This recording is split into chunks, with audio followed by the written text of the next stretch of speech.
So here's the alocasia when I first brought it home from the big box store. I think I paid about $20 for this plant and it was pretty happy.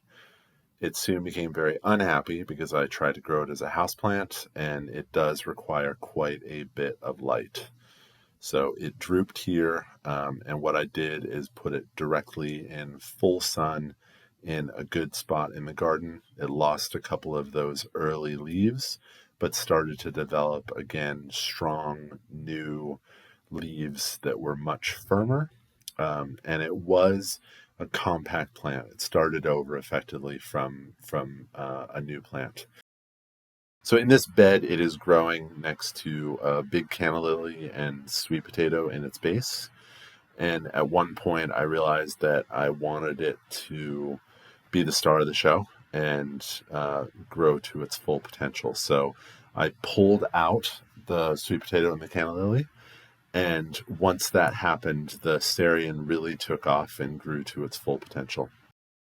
The amazing thing about this plant, other than its sheer size, is how different it is from a lot of other alocasias in how firm and leathery the leaves are.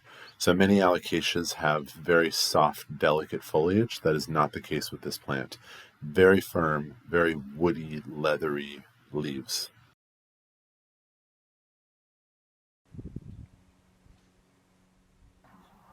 So this is the most recent leaf, and it is 23 inches wide. It is 44 inches tall, at least 44 inches tall. And that's just the leaf itself. That's not even the leaf branch. And then the total height of the plant is at least 82 inches.